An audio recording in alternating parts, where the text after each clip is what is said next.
നിമിഷപ്രിയക്ക് മോചനം ലഭിക്കണമെന്ന് തന്നെയാണ് നമ്മളെല്ലാവരും ആഗ്രഹിക്കുന്നതും ചിന്തിക്കുന്നതും. എന്നാൽ നിമിഷപ്രിയക്ക് മാത്രം മോചനം ലഭിച്ചാൽ മതിയോ?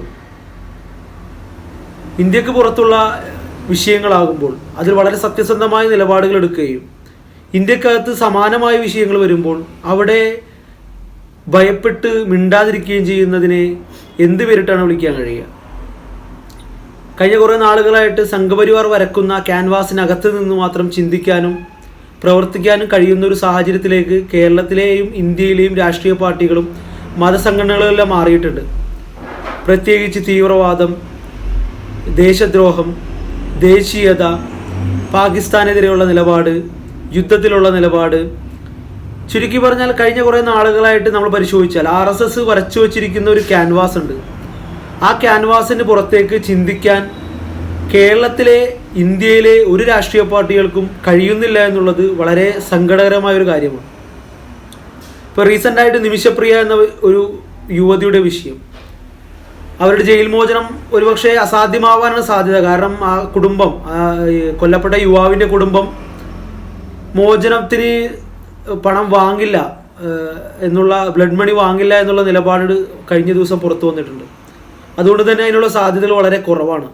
പക്ഷെ എന്നാൽ പോലും അതിനുള്ള ഇടപെടൽ നടത്താൻ മനുഷ്യരെന്ന നിലയിൽ നമുക്കെല്ലാവർക്കും ബാധ്യതയുണ്ട്. എന്തെങ്കിലുമൊക്കെ സാധ്യതകൾ ഉപയോഗപ്പെടുത്തി മോചനത്തിനും ആശ്വാസത്തിനും ശ്രമിക്കുക എന്നുള്ളത് മനുഷ്യ സഹജമാണ്. എന്നാൽ ചില കേസുകളിൽ മാത്രം അത്തരത്തിൽ ശ്രമിക്കുകയും ചില കേസുകളിൽ ഭയപ്പെട്ട് മിണ്ടാതിരിക്കുകയും ചെയ്യുന്നതിലെ സാങ്കത്യം, അതിലെ കപടത ചോദ്യം ചെയ്യപ്പെടേണ്ടതുണ്ട്.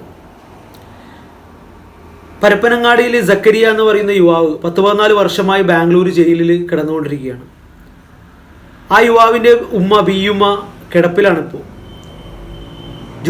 ജോലി ആവശ്യമാർന്ന് ബാംഗ്ലൂർ പോയ സക്കരിയയെ ഒരുവിധ അടിസ്ഥാനവുമില്ലാതെ കർണാടക പോലീസ് പിടിച്ച് ജയിലടച്ചതാണ്.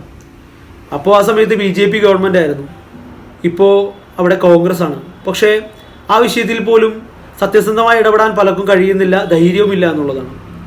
ഇപ്പോൾ നിമിഷപ്രിയയുടെ വിഷയത്തിൽ ഇന്ത്യയിൽ ഉയർന്നു വന്ന മോചനത്തിന് വേണ്ടിയുള്ള ശ്രമങ്ങളുടെ ഒരു പൊതുബോധം, അതിൽ AP അബൂബക്കർ മുസ്ലിയാർ ഉൾപ്പെടെ ഇടപെട്ടു. അതിൽ ആ ഇടപെടലെല്ലാം തെളിഞ്ഞു നിൽക്കുന്നത് ചില വിഷയങ്ങളിൽ ശക്തമായ നിലപാടെടുക്കാൻ ധൈര്യം കാണിക്കുകയും ചില വിഷയങ്ങളിൽ മിണ്ടാതിരിക്കുകയും ചെയ്യുന്നതാണ്.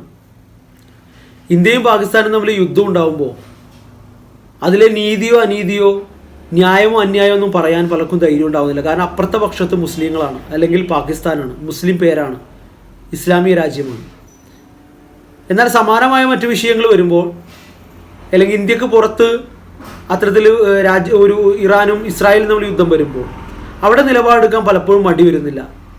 കാരണം അത് ഇന്ത്യയെ ബാധിക്കുന്നില്ല, നമ്മുടെ ജീവിതത്തെയും നമ്മുടെ സുരക്ഷയെയും നമ്മുടെ സെക്യൂരിറ്റിയും ഒന്നും ബാധിക്കുന്നില്ല.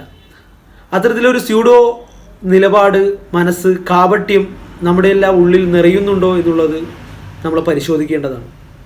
പ്രത്യേകിച്ച് ഈ നിമിഷപ്രിയയുടെ കേസിൽ ഇന്ത്യയിൽ ആയിരക്കണക്കിന് ആളുകൾ വിവിധങ്ങളായ വിഷയങ്ങളിൽ ജയിലിൽ കിടന്നുകൊണ്ടിരിക്കുന്നു. ഓരോ ദിവസവും ഇന്ത്യയിൽ വിവിധ ഭാഗങ്ങളിൽ പള്ളികൾ പൊളിക്കുന്നുണ്ട്, ജനങ്ങളെ കുടിയിറക്കി വിടുന്നുണ്ട്. നേരത്തെ മുസ്ലിങ്ങളെ മാത്രമാണ് കുടിയിറക്കി വിട്ടിരുന്നതെങ്കിൽ ഇപ്പോൾ മുസ്ലിങ്ങളല്ലാത്തവരെയും ചേരി നിവാസികളെയും എല്ലാം കുടിയിറക്കിപ്പെട്ടുകൊണ്ടിരിക്കുന്ന കോർപ്പറേറ്റുകൾക്ക് വേണ്ടി ആ ഭൂമി വിലക്ക് വാങ്ങി അല്ലെങ്കിൽ ആ ഭൂമി ഒഴിപ്പിച്ചുകൊണ്ടിരിക്കുന്ന സാഹചര്യം ഉണ്ടാകുന്നു. അവിടെയെല്ലാം നമ്മൾ നിലപാടെടുക്കാതെ നിശബ്ദരായിരിക്കുകയും നമ്മളെ നേരിട്ട് ബാധിക്കാത്ത, തടിക്ക് കേടില്ലാത്ത വിഷയങ്ങൾ മാത്രം നിലപാട് പറയുകയും ചെയ്യുന്ന രീതിയിലേക്ക് നമ്മളുടെ എല്ലാം മനോഭാവം മാറുന്നുണ്ടോ എന്നുള്ള പുനഃപരിശോധന വളരെ നല്ലതാണ്.